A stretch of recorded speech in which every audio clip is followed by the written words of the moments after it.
কেষ্ট আজকে আমাদের মধ্যে নেই, তাকে তার মেয়েকে বন্দি করে রাখা হয়েছে।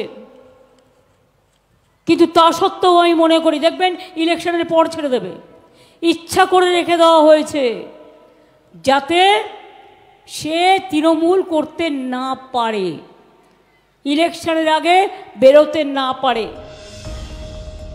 মাস চারেক আগের কথা, বীরভূমে তখন লোকসভা ভোটের প্রচার করছেন মুখ্যমন্ত্রী মমতা বন্দ্যোপাধ্যায়। বীরভূমের বাঘ অনুব্রত মণ্ডল সেই সময় তিহার জেলে বন্দী।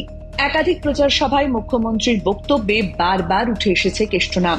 অনুব্রত মণ্ডলের কাজের প্রশংসা করেছেন তিনি।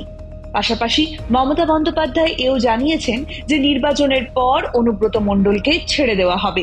ভোট ইতিমধ্যেই মিটেছে, নতুন সরকার গঠনের পর 2 মাস পেরিয়ে গিয়েছে। এবার তিহার জেল থেকে ছাড়া পাচ্ছেন অনুব্রত মণ্ডল। মঙ্গলবার বীরভূমে তাঁর ফেরার কথা।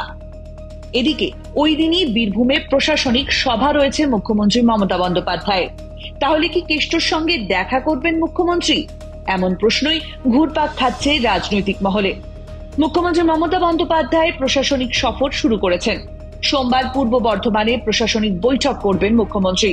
বর্ধমান জেলা প্রশাসন সূত্রে খবর, জেলা শাসকের কনফারেন্স হলে বৈঠক হবে। বন্যা প্লাবিত এলাকার ক্ষয়ক্ষতি নিয়ে বৈঠকে আলোচনা হবে।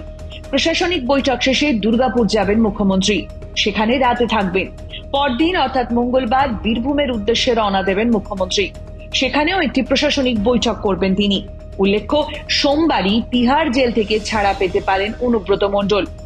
2022 সালের 11ই অগস্ট গরু পাচারের অভিযোগে গ্রেফতার করা হয়েছিল অনুব্রত মণ্ডলকে। দীর্ঘ জেরার পর তাঁকে গ্রেফতার করে সিবিআই। গ্রেফতারের পর একাধিক ধারায় তাঁর বিরুদ্ধে মামলা করা হয়। গরু পাচার মামলায় তাঁকে গ্রেফতার করে ইডিও। সিবিআই এর মামলায় আগেই জামিন পান অনুব্রত, তারপর ইডির মামলাতেও তাঁকে জামিন দিয়েছে সুপ্রিম কোর্ট।